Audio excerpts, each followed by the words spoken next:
Hello friends and family. I'd say it's probably time for an update since my last video was in the end of May. Today is August 12th, 2021. Obviously a lot of things have changed. I adjusted to the Lexapro. I was very fortunate that it was not a hard adjustment. For a while, I think it took about 3 weeks to kick in, but once it did, it felt like a shroud lifted. I felt so much better.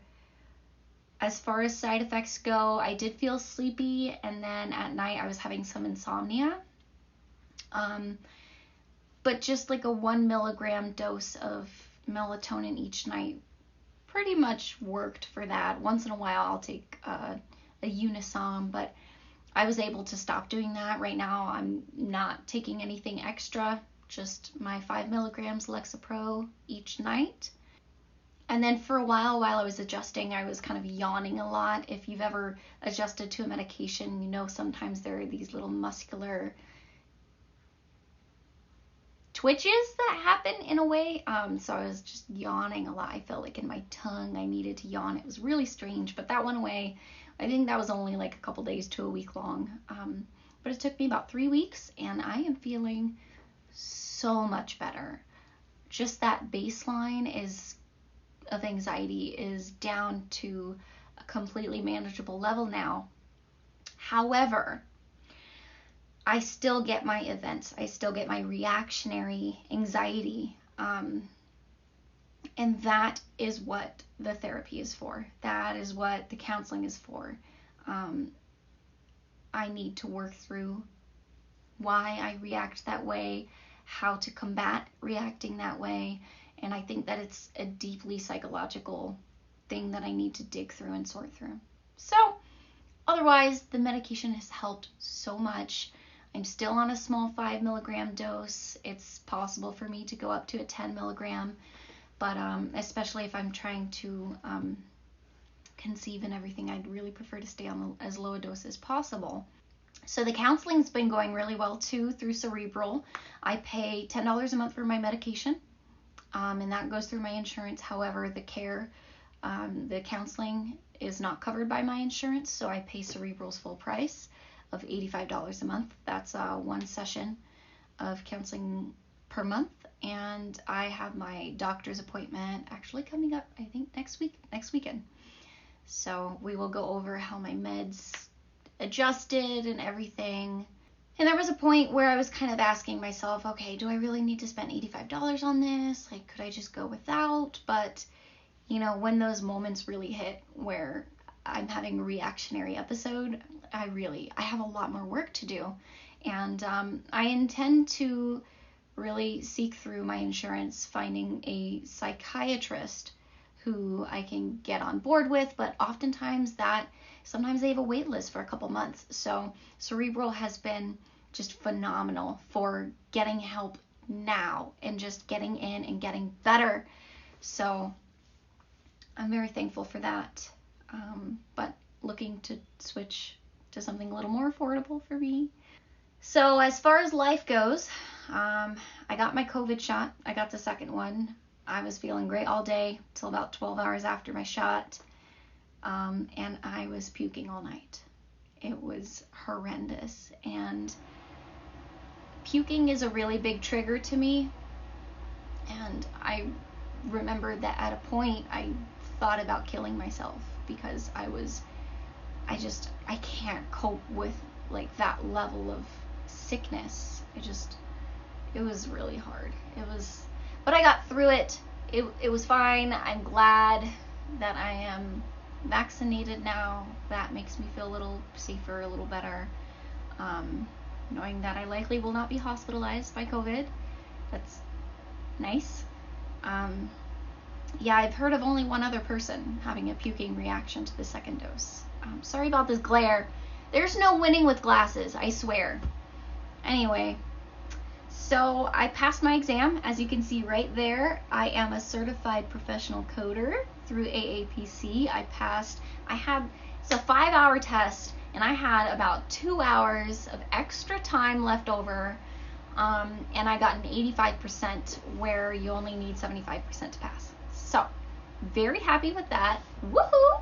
I finished my classes. I like to pump through my semesters. I finished my classwork early, and then I finished my internship just this past week. And shout out to Carmen and Terry. Thank you ladies so much. It was a wonderful internship. I was so nervous about it going into it, but it really gave me a lot of confidence that I needed professionally. So that's done. School's done. Now I'm job hunting, and yeah, things are going good. I just wanted to post an update, let everybody know how that went, how the adjustment went, and everything. And then give a couple more tips, just a couple more tips to throw in the mix. I would say something that is very helpful is producing sound. And that sounds really silly, and sometimes it can look really weird, but one of the things I've noticed that I do, and that I think a lot of other people do too, is like rocking yourself. And sometimes like it looks really weird, but sometimes that just really helps to like kind of rock yourself. But along that same vein, kind of humming and like ooh, and just making like a low tone. It's as if I'm a baby. Treat yourself like a baby, and kind of just whatever you can do to self-soothe, you know, as long as it's healthy. And I think that, you know, rocking and humming can be healthy. So, you know, you see that in laboring women, they kind of whoa to themselves sometimes. And while anxiety may not be like a physical pain, it is a pain. And sometimes just doing that helps. So yeah, if you do that already, you're not alone. It helps me. I tried CBD earlier this year, and I don't really have a firm opinion on it. Unfortunately, it's not regulated the same way that other things are regulated, so you never know if you're getting like a really good product. One that I have heard highly recommended is Charlotte's Web CBD.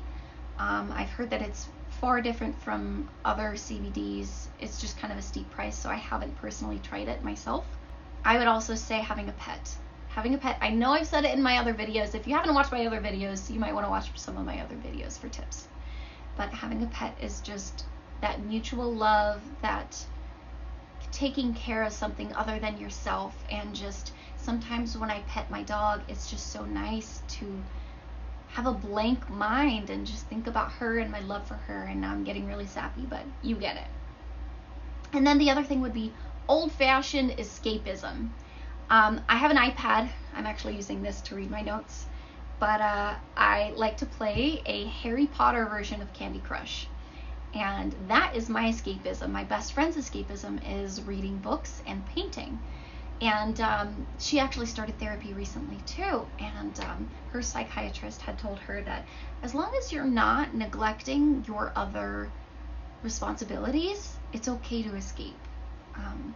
And it's just a self-soothing practice.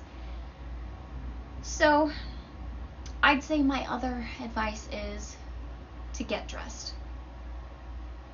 When I feel like I look put together, I feel better about myself, and like I can conquer more things. Get dressed, shave your legs, shave your face if that's the thing you do. I don't know, if you're a man, or I don't know. Shave your face, shave your legs, shave your armpits. Don't shave. Lotion. Put on a lip color. Something. Now, the last thing that I would talk about is probably paying attention to what you consume. And I don't mean food, I mean entertainment-wise. What are you watching? What are you listening to? Are you listening to and watching things that are very like stressful and intense? Because that could, on a subconscious level, be affecting your own stress levels in a way. And it seems like it wouldn't, but when I was having that really bad peak earlier in May, it got so bad that I was watching Handmaid's Tale. And if you've ever seen Handmaid's Tale, it's pretty intense. And it just got so bad that I had to like pause the show and just cover my face. I felt like I had to hide from it. It was, so yeah, consider what you're consuming. Are you consuming uplifting things? Are you consuming positive and influential things, and encouragement and creativity? Yeah, that's about it for today. I will be making another video on items I have bought from Amazon that have helped me. So stay tuned for that.